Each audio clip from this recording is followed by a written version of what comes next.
नमस्कार दोस्तों, स्वागत है आपका आपके अपने YouTube channel RBSC online classes में। अपन बात कर रहे थे क्लास 10th की साइंस का चैप्टर नंबर लास्ट यानी 16 नंबर चैप्टर, जिसमें हमने इसका पहला भाग कर लिया था। अगर आपने वो नहीं देखा है तो वो जरूर देखिएगा, क्योंकि उसके अंदर इस चैप्टर का हमने बेसिक से स्टार्ट किया हुआ है। तो बेसिक आपको समझने आने के बाद स्टेप बाय स्टेप इस चैप्टर को समझते रहेंगे तो आपको आसानी से समझ में आ जाएगा।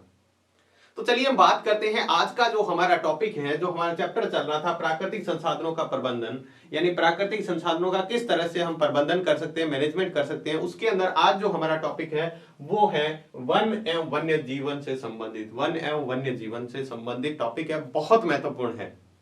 काफी चांसेस रहते हैं इसके अंदर से आपके क्वेश्चन पूछे जाने के, क्योंकि बहुत महत्वपूर्ण है। ये इसलिए महत्वपूर्ण है क्योंकि ये हमारी डेली लाइफ से बहुत अच्छी तरह से जुड़ा हुआ है और ये एक समस्या बन चुकी है। इसको किस तरह से हम समझें, इसीलिए हमें ये 10th क्लास में जोड़ा गया है कि हम इस समस्या जो आ रही है आगे, जो बड़ी समस्या बन सकती है, इसको हम अभी से ही इसको समझें और उसका कुछ नियंत्रित उपाय किया जाए।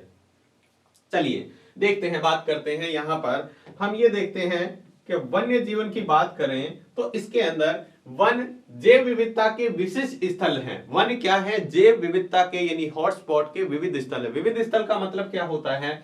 ऐसे विविधता के विशिष्ट स्थल मतलब तप्त स्थल भी जिनको कहते हैं। कौन से होते हैं तप्त स्थल, वो भी अपन देखेंगे। जैव विविधता का एक आधार उस क्षेत्र में पाई जाने वाली विभिन्न स्पीशीज की संख्या है। जैव विविधता का आधार क्या है, किसे कहते हैं जैव विविधता? जैव विविधता मतलब जीवों में पाई जाने वाली, जीवों या पेड़ पौधों में, जीव का मतलब यहाँ पेड़ पौधे भी हैं और जीव जंतु भी हैं। जीवों में पाई जाने वाली विभिन्नताएं को ही हम कहते हैं, अलग अलग स्पीशीज, जो जातियां, उनकी प्रजातियां पाई जाती है, उनको हम क्या कहते हैं? जैव विविधता, जीवों की विविधता। जैव विविधता को संरक्षित रखना प्राकृतिक संरक्षण के लिए प्रमुख उद्देश्यों में से एक है। अगर हम इस जैव विविधता को संरक्षित रख पाएंगे तभी हम पारिस्थितिकी है, ये जो हमारा संरक्षण है इसका, प्रकृति का, वो हम कर पाएंगे। प्रकृति का जो संरक्षण है वो इसी तरह हम कर पाएंगे, नहीं तो ये हमारे लिए बहुत बड़ी समस्या बन सकता है। उद्देश्य में से एक है क्योंकि विविधता के नष्ट होने से पारिस्थितिकी तत्व नष्ट हो सकता है। अगर ये जैव विविधता नष्ट हो जाएगी तो पारिस्थितिकी जो है उसका भी स्थायित्व खत्म हो जाएगा।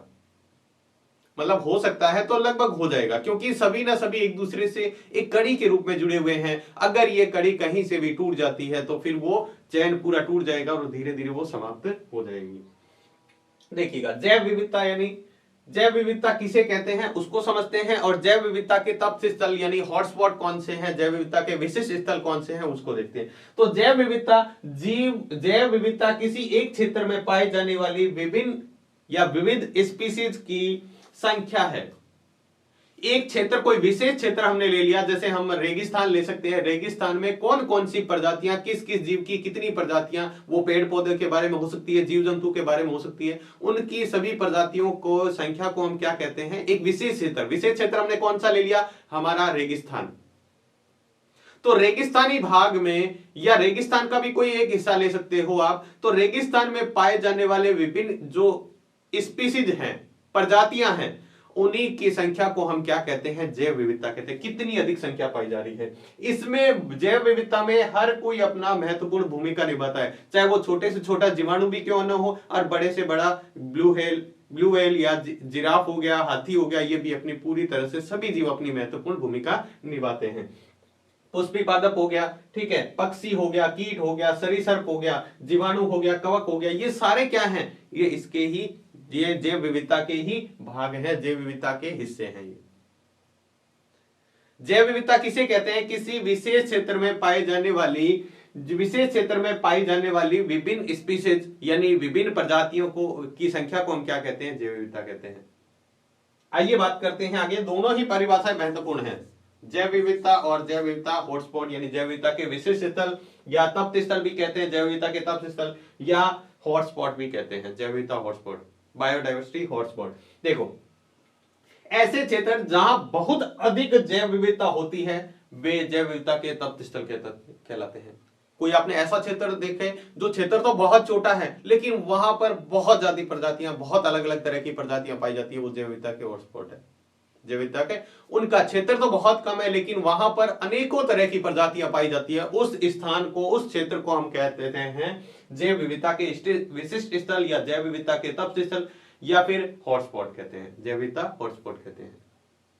तो ये चीजें आपको दिमाग में आ गई होगी कि वन और वन्य जीव का मतलब क्या है, जैव विविधता का मतलब क्या है और जैव विशिष्ट स्थल का मतलब क्या है। ये आपके पर्सन छोटी छोटी परिभाषाएं भी आपको दिमाग में रखना जरूरी है, क्योंकि ये भी अपने आगे काम में आती रहेगी।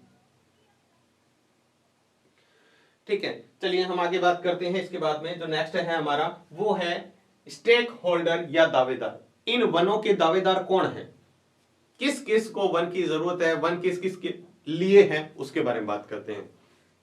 चलिए, हम सभी विभिन्न वन उत्पादकों का उपयोग करते हैं। हम जो है वन के विभिन्न उत्पादों का उपयोग, वन से जो मिलने वाली चीजें हैं हम उनका उपयोग करते हैं, परंतु वन संसाधनों पर हमारी निर्भरता में अंतर है।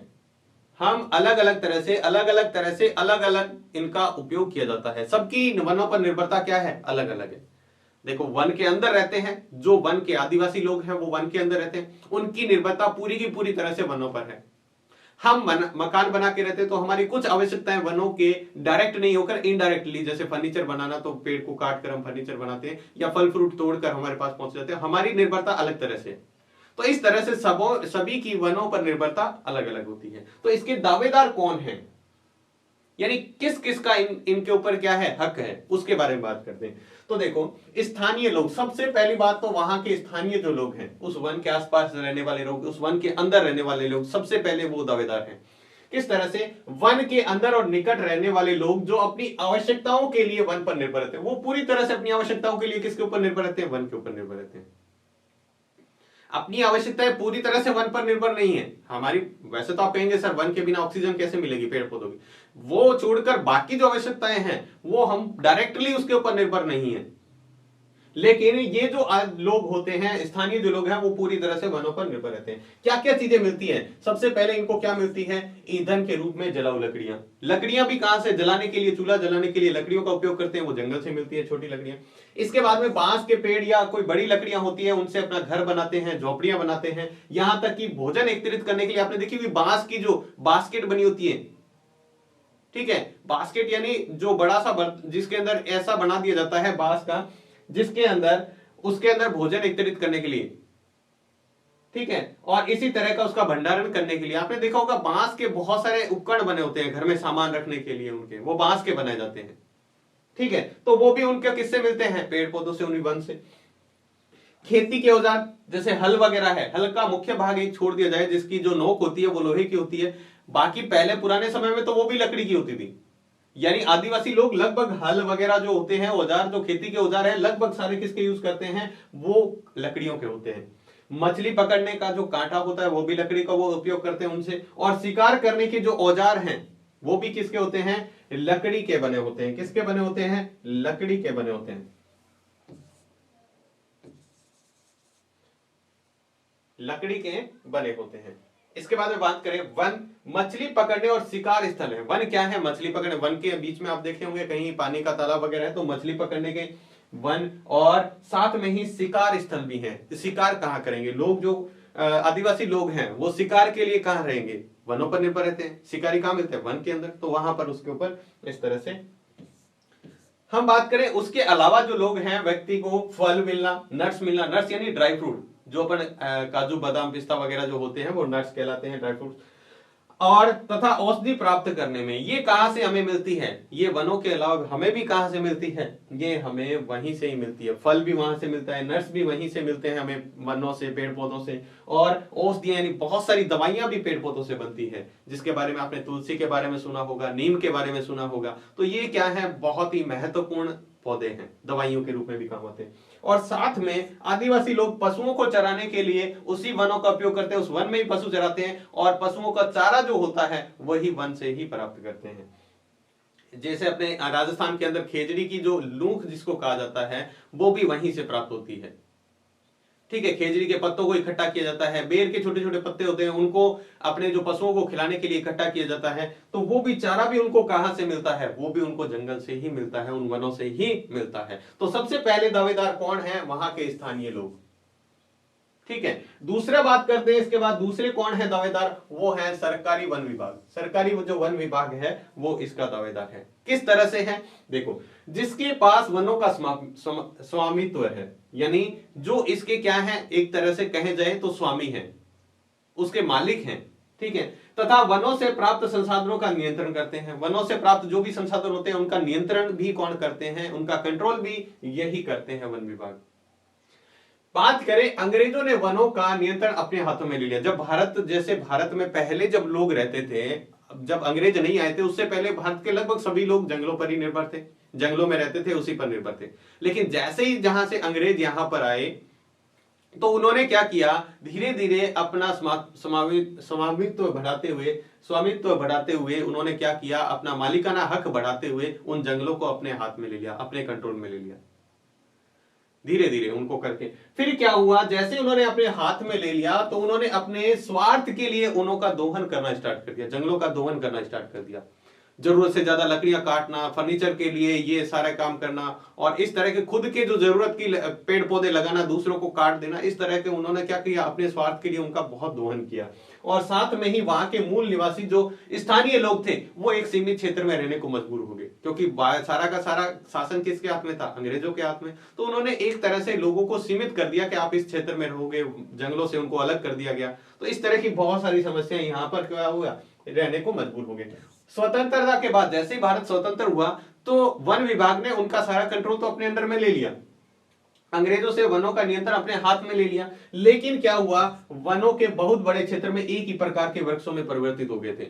उनकी जो जरूरत थी फर्नीचर की लकड़ियां वगैरह, तो वो सारे एक ही प्रकार के वन लगाते थे। और आपको मैं बता देता हूं, वन जो सारे एक प्रकार के लगा देते हैं तो वो जैव विविधता का मतलब, वो उसको जैव विविधता नहीं कहेंगे। जैव विविधता का मतलब होता है वहां अनेक प्रकार के अलग अलग प्रजातियों के पेड़ पौधे होना, जीव जंतु होना। लेकिन उन्होंने सारा क्या कर दिया, एक ही प्रकार के पौधे लगा दिए, तो वो इतना महत्व नहीं होता। तो उन्होंने क्या कर दिया, वो सारे के सारे जो बड़े क्षेत्र थे वो एक ही प्रकार के वृक्षों में परिवर्तित हो गए। जैसे उन्होंने चीड़ का वृक्ष लगा दिया, लकड़ी को उपजाऊ, इमारती लकड़ी यानी जो घरेलू अच्छा फर्नीचर वगैरह बनाने के लिए टीक या यूकेलिप्टस यानी अपने सपेते का नाम सुना होगा, जो सपेता पर नाम भाषा में बोलते हैं, उनके पेड़ लगा दिए। वो सिर्फ किस काम में आते हैं, वो सिर्फ और सिर्फ, और तो कोई काम में आते नहीं है, सिर्फ फर्नीचर वगैरह, इसमें लकड़ियां वगैरह बनाने में, इमारती लकड़ी में के रूप में ही काम में आते हैं। इसके बाद में है, स्थानीय लोगों की विभिन्न आवश्यकताओं की आपूर्ति नहीं हो सकी, और वहां के स्थानीय लोग जो उनके ऊपर निर्भर थे उनकी आवश्यकताएं पूरी नहीं हो रही थी, क्योंकि वो तो अपनी सभी मूलभूत आवश्यकताओं के लिए जंगल पर निर्भर है, तो उनकी आवश्यकताएं खत्म हो गई। अब जब ये लगा दिए तो इनको ना तो इनसे कोई खाने को चीज मिलती है, ना ही इनके पशुओं को चारा मिल रहा है, तो वो क्या हो गए, एक तरह से अपनी आवश्यकताएं कंप्लीट नहीं कर पा रहे थे। और इस प्रकार रोपण के उद्योगों को लाभ मिला, जिससे क्या हुआ, सिर्फ उद्योगों को, सिर्फ और सिर्फ कारखाना उद्योगों को लाभ मिला। और उन्होंने क्या किया, उन्होंने वन विभाग को राजस्व यानी टैक्स देना चाहा, तो उससे सरकार को भी फायदा हुआ। तो सरकार ने भी क्या किया, उनका सपोर्ट किया, और उनको क्या हुआ, सरकार से भी फायदा हुआ, क्योंकि सरकार को वो टैक्स देते थे तो सरकार के पास वैसी आमदनी होती थी और उनको उनसे फायदा होता था। तो इस तरह से क्या हुआ, सरकार और जो सरकारी वन विभाग है वो भी कंट्रोल इसके क्या बन गया, दावेदार बन गया। इसके बाद में हम नेक्स्ट बात करें तो वो है हमारा उद्योगपति। जो व्यापारी होते हैं वो देखो किस तरह से, उद्योगों के मालिक जो होते हैं, जो वनों से प्राप्त उत्पादों का उपयोग करते हैं, वन से जो जो उत्पाद मिलते हैं उनका उपयोग करते हैं, और ये वनों के किसी भी एक क्षेत्र पर निर्भर नहीं करते हैं। वनों के किसी एक क्षेत्र पर इनको कोई मतलब नहीं है, इनको जो लकड़ी चाहिए वो कहीं से भी किसी भी वन से आए, इनको कोई मतलब नहीं है। इनको तो बस उनसे मिला हुआ उत्पाद चाहिए, कच्चा माल चाहिए। कच्चा माल देखो किस किस में काम आता है, जैसे इमारती लकड़ी, यानी घरों में अपन फर्नीचर, टेबल वगैरह, गेट वगैरह, जो भी इमारती लकड़ी, आजकल फर्नीचर बहुत बनवाते हैं, उसके रूप में। कागज बनाने में इसका उपयोग होता है। लाख जो होता है वो इसमें उपयोग होता है। खेल के सामान जैसे हॉकी का, क्रिकेट का, इसके बहुत सारे सामान लेते हैं तो वो इससे लकड़ी से बने होते हैं। इनके उद्योग सारे के सारे क्या करेंगे, कच्चा माल। कच्चा माल मतलब जैसे लकड़ी का पेड़ का एक भाग मंगा लिया, उससे क्रिकेट का बैट बना दिया, ठीक है। लकड़ी का एक भाग मंगा लिया जिससे घर में गेट दरवाजे वगैरह बना रहे हैं, लकड़ी का एक भाग मंगा लिया जिससे हम कागज बना रहे हैं। तो इनके लिए कच्चा माल के रूप में हो। कच्चे माल मतलब जिसका उपयोग करके ये सही तरीके की उपयोगी चीजें बना देते हैं। तो कच्चे माल के लिए पूरी तरह से किसके निर्भर होंगे, वनों पर निर्भर रहते हैं। और इसमें देखो ये उद्योग कच्चे माल को सरकार से बहुत कम मूल्य पर प्राप्त कर लेते हैं। अगर सीधा अपन जाएंगे तो अपने से बहुत कम मूल्य पर सरकार इनको क्या कर देती है, ये सारी चीजें प्रोवाइड कर देती है। क्योंकि ये बहुत बड़ी मात्रा में सरकार को पैसा देते हैं, जिससे सरकार का भी फायदा होता है और सरकार इनको वो बहुत कम कीमतों पर वो दे देती है चीजें। इसके बाद में क्या है, इसके बाद में ये है कि उन्हें उस क्षेत्र के संपोषित विकास की कोई रुचि नहीं होती। संपोषित विकास का मतलब होता है कि नियंत्रित, एक सुनियोजित तरीके से उनका क्या करना, उपयोग करना। तो उनमें उनकी कोई भी रुचि नहीं होती, उनका कोई मतलब नहीं है कि आगे आने वाली इसकी पीढ़ियां कर पाएगी या नहीं कर पाएगी, इससे पर्यावरण प्रदूषित होता है, ये उनसे कोई मतलब नहीं होता उनको तो सिर्फ अपने उद्योग के लिए कच्चा माल चाहिए, वो किसी भी तरीके से उनके पास पहुंचे। इसके बाद में है ये एक वन के सभी वृक्षों को काटने के बाद में दूसरे वन को प्राप्त करने लगते हैं। अगर मान लो एक कोई वृक्ष था, जैसे साल का वृक्ष है, कोई भी लकड़ी का वृक्ष है, वहां पर जंगल में लगे हुए थे, वो सारे पेड़ मान लो काटे जा चुके हैं, तो फिर वो दूसरे स्थान पर उसी पेड़ के लिए चले जाते हैं, प्राप्त करने लग जाते हैं। तो वहां पर दोबारा नहीं लगा, उनको कोई मतलब नहीं है दोबारा लगाना पेड़, तो उनको बस आगे से आगे वो पैसे देकर बहुत कम कीमतों पर ये प्राप्त करते रहते हैं और उन्हें इस बात से कोई मतलब नहीं होता कि इसका उपयोग सुनियोजित तरीके से करना चाहिए या नहीं करना चाहिए। उनको तो बस अपना माल, कच्चा माल चाहिए समय पर, और ज्यादा से ज्यादा माल बनाएंगे तो उनकी भी कमाई क्या होगी, ज्यादा से ज्यादा। तो इस तरीके से वो क्या करते हैं, उपयोग करते हैं। इसके बाद में अपन चौथा बात करते हैं वन्य, जो इसके दावेदार हैं वन के। उद्योग भी है, लकड़ी वगैरह, ऐसा नहीं है कि इसको बंद ही कर देना चाहिए उद्योगों को। बहुत सारी लकड़ियां हमारी जो उद्योग, इमारती लकड़ी वगैरह काम आती है, फिर वो बंद हो जाएगी, लेकिन एक सुनियोजित तरीके से होना चाहिए। और वन्य जीव एवं प्रकृति प्रेमी, वन्य जीव कौन से, जो वन के अंदर जीव रहने वाले हैं, वो तो सारे के सारे उसी पर ही निर्भर है। वो हमारी तरह अपनी आवश्यकता दूसरी जगह से थोड़ी पूरा कर सकते हैं, वो तो सारे के सारे क्या है, उसी पर ही निर्भर है। तो हम बात करते हैं जो प्रकृति को बचाना चाहते हैं, और इसके अलावा बहुत सारे लोग भी हैं ऐसे जो प्रकृति के प्रति काफी अलर्ट हैं और वो क्या करना चाहते हैं, इसको बचाने की पूरी कोशिश करना चाहते हैं। तो सभी के सभी वन्य जीव जो हैं वो तो प्रकृति को, इसको बचाना ही चाहते हैं। जो ये वन है इनको बचाना चाहते हैं, और प्रकृति प्रेमी जो लोग हैं वो भी इनको बचाना चाहते हैं। बात करते हैं कौन, किस तरह से। प्रकृति एवं वन्य जीव प्रेमी जो वन पर निर्भर तो नहीं है, बहुत सारे ऐसे जो वन पर निर्भर नहीं है, लेकिन परंतु वो वन के प्रबंधन में महत्व दिया है उन्होंने। बहुत सारे ऐसे भी हैं प्रकृति प्रेमी या वन्य जीव, वो डायरेक्ट रूप से तो वन पर निर्भर नहीं है, लेकिन अपने उसका प्रबंधन में पूरा महत्व देते हैं। उसके बाद में है संरक्षण का प्रारंभ बड़े जंतुओं जैसे शेर, चीता, हाथी और गैंडे से हुआ। अब धीरे धीरे जब लोगों को समझ में आने लगा तो संरक्षण स्टार्ट हुआ। संरक्षण मतलब इनको बचाने का कार्यक्रम चलाए गए। अपन देखते हैं टाइगर परियोजना, इस तरह की परियोजनाएं अलग अलग बनाएगी। क्यों? क्योंकि सबसे बड़े जीव पहले धीरे धीरे समाप्त होते हैं। आपने देखा होगा करोड़ों साल पहले डायनासोर का नाम सुना होगा। तो ये क्या है, बहुत बड़े जीव थे, लेकिन सबसे पहले जो बड़े बड़े जीव समाप्त होते हैं, फिर धीरे धीरे छोटे, उससे छोटे, उससे छोटे। तो फिर लोगों को समझ में आया, गवर्नमेंट को भी समझ में आया कि हम इसको नहीं बचाएंगे तो धीरे धीरे ये समाप्त होते रहेंगे। तो उस समय जैसे डायनासोर को नहीं बचाएगा उनके तरफ, तो वो समाप्त हो गए। अब धीरे धीरे ये भी समाप्त होते जाएंगे। आपने देखो शेर, चीता वगैरह की बाघ की बहुत कम संख्या रह गई थी, लेकिन जब अब उनको नियंत्रित करके उनका संरक्षण किया गया, उनको बचाने की पूरी कोशिश की जा रही है, उनके जो भी सुविधाएं दी जाती है वो उनके लिए दी जा सकती है, वो दी जा रही है। इनका संरक्षण हुआ, फिर उन्होंने संपूर्ण जैव विविधता को पूर्ण रूप से सुरक्षित रखने के महत्व को भी समझ लिया। जब ये समझ में आया तब उनको बड़े जीवों को बचाने का समझ में आया, तब उनको ये समझ में भी आ गया कि हमको इस पूरे जो जैव विविधता है इसको ही बचाने पर ध्यान देना चाहिए, नहीं तो ये भी बहुत बड़ी समस्या बन सकती है आगे आने वाले समय में। तो ये जो बातें हैं आपको बहुत, देखो ऐसा कुछ नहीं है कि रटने की जरूरत है, आप इसको ध्यान से समझो, अपने दिमाग से इसको लिखने की कोशिश करो, ठीक है, इनको अपनी भाषा में बनाकर। इसके बाद है उन्होंने इस संपूर्ण विविधता के संरक्षण को, महत्व को समझ लिया, और हमें उन व्यक्तियों को पर्याप्त महत्व देना चाहिए, हमें उन व्यक्तियों को पूरी तरह से महत्व देना चाहिए जो वन तंत्र के भाग हैं, जो वन तंत्र को पूरी तरह से इसको नियंत्रित, इसके प्रति पूरी डेडिकेटेड हैं, यानी जो लोग पूरी तरह से वन को बचाने के लिए लगे हुए हैं या पूरी तरह से वन पर निर्भर हैं, उनको हमें महत्व देना चाहिए। और स्थानीय निवासी परंपरा अनुसार वनों के संरक्षण का प्रयास कर रहे हैं। जो स्थान के लोग हैं, वहां के आसपास के लोग हैं, वो तो वन के संरक्षण का अपने परंपरा के अनुसार उनका क्या करते हैं, संरक्षण करते हैं। तो ये जो वन के ऊपर वनों के 4 मुख्य दावेदार हैं, कौन कौन से? सबसे पहले हमने देखा स्थानीय लोग, वहां के लोग। दूसरा हमने देखा उद्योगपति, जो उद्योगपति हैं। दूसरा हमने देखा था यहां पर सरकार का वन विभाग, सरकारी वन विभाग। दूसरा है सरकारी वन विभाग, तीसरा उद्योगपति, और चौथा है वहां के वन्य जीव और प्रकृति प्रेमी। ये सारे चारों मुख्य दावेदार हैं किसके? वनों के। इसके बाद में हम आगे बात करते हैं ऐसे जो हमने कहा है कि स्थानीय लोगों ने भी अपने परंपरा अनुसार इनको पर्यावरण को बचाने की पूरी कोशिश की है, वनों को बचाने की। तो देखिए हमने कुछ ऐसी घटनाएं जो बात करेंगे, जो घटनाएं वनों को बचाने के लिए बहुत सारी अपनी अपनी लोगों ने अपने स्तर पर की है। इसमें सबसे बड़ा नाम आता है हमारे राजस्थान के अंदर जोधपुर जिले में खेजड़ली गांव में हुई एक घटना। खेजड़ी गांव में क्या घटना हुई कि वहां के महाराज महल बनाने के लिए लकड़ी की जरूरत थी, तो पास में ही उनके खेजड़ी गांव था, तो वहां बहुत खेजड़ियां थी। तो वहां के राजा ने उन खेजड़ियों को काट कर महल में लकड़ी फर्नीचर बनाने के लिए आदेश दिया।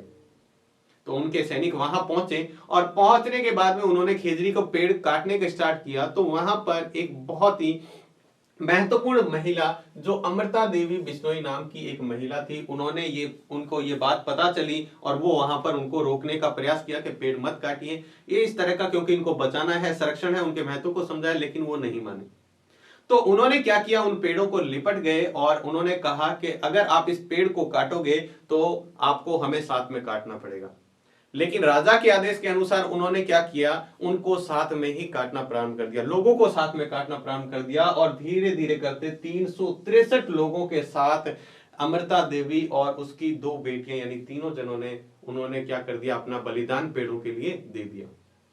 तो कितनी शानदार घटना ऐसी हुई, ये एक ऐसी घटना जो प्रकृति को बचाने के लिए, मात्र एक पेड़ को बचाने के लिए लोगों ने अपनी जान को न्यौछावर कर दिया। तो बहुत मतलब ऐसी घटना हमें ये प्रेरणा देती है कि हमें किस तरह से पेड़ों को महत्व देना चाहिए, उनको बचाना चाहिए।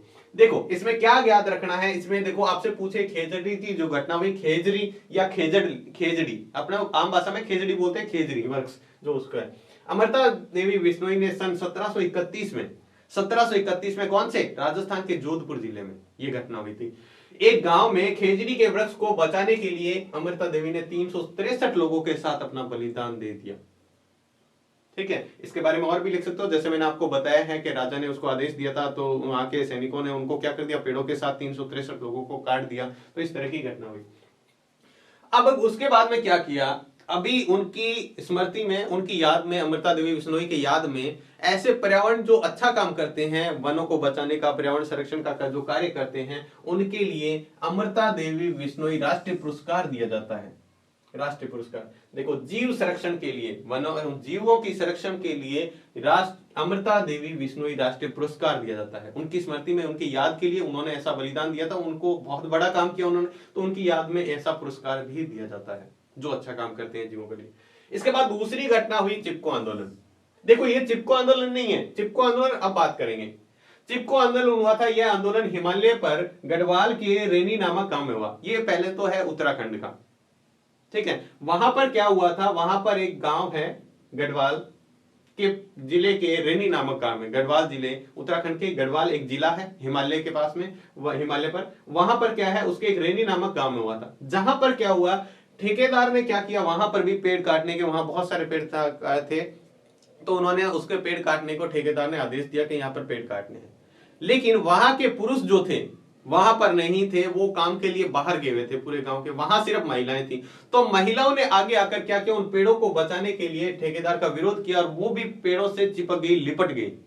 ठीक है, तो इसलिए उन्होंने पेड़ों से लिपट कर यानी चिपक कर उनकी रक्षा की, इसलिए इसको चिपको आंदोलन कहते हैं। चिपक कर उनकी क्या की, रक्षा की।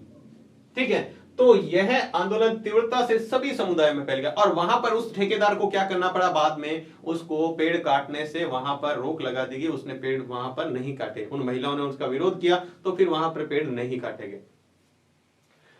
उसके बाद में यह आंदोलन तीव्रता से सभी समुदायों में फैल गया और सरकार को वन संसाधनों के उपयोग के लिए प्राथमिकता तय करने में पुनर्विचार को मजबूत कर दिया। फिर सरकार ने कानून बनाया कि हर किसी को, ऐसा नहीं है कोई ठेकेदार कहे तो उसको जंगल काटने का आदेश दे दिया जाए, फिर उन पर पुनर्विचार किया करने को मजबूर कर दिया। ऐसी घटनाओं ने हर तरह के समुदाय में ऐसे फैलने लगी और लोगों ने उसको काटने से मना करने लगे, दूसरे से प्रेरित होकर, जैसे चिपको आंदोलन हुआ इसी से प्रेरित होकर। तीसरी एक और घटना है हमारी, ये है जो हुई थी पश्चिम बंगाल में। पश्चिम बंगाल में वन विभाग ने शहीद हुए साल के वृक्षों को आराबाड़ी वन क्षेत्र में नया जीवन दिया। देखो आराबाड़ी जो वन क्षेत्र है वहां पर एकदम वो वन एकदम उजड़ चुका था। ठीक है, तो वहां पर सरकार ने पहले क्या किया, सरकार ने आदेश दिया कि यहां पर किसी भी तरह के स्थानीय लोगों को मना किया गया। लेकिन स्थानीय लोग और फिर सरकार के बीच में काफी बहस होने लगी। वन विभाग और जो वहां के स्थानीय लोग थे उनको पूरी तरह से उनके ऊपर प्रतिबंध कर दिया गया वहां पर कि आप इसके लकड़ी का उपयोग नहीं कर सकते, यहाँ पर जो पशुओं को नहीं चरा सकते। तो इससे उनके बीच में काफी झड़पें होने लगी। फिर उसके बाद में उनको समझ में आया कि जब स्थानीय लोगों का आप साथ नहीं लोगे तो ऐसा नहीं कर पाओगे। तो उन्होंने क्या किया, उनके साथ मिलकर फिर स्थानीय लोगों ने उनका साथ दिया और वहां पर मिलकर सरकार ने, वन विभाग ने, और वहां पर पूरे वृक्ष लगाए।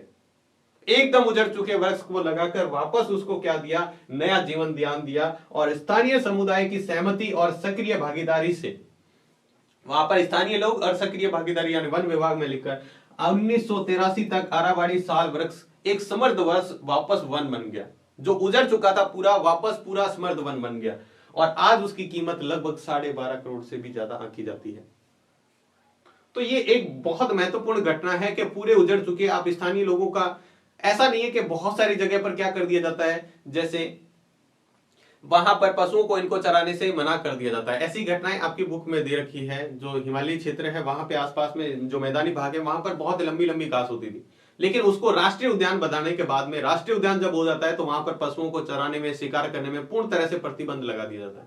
तो वहां पर लगाने से स्थानीय लोगों के पशुओं को चराने में उसमें क्या हो गया, काफी समस्या होने लगी।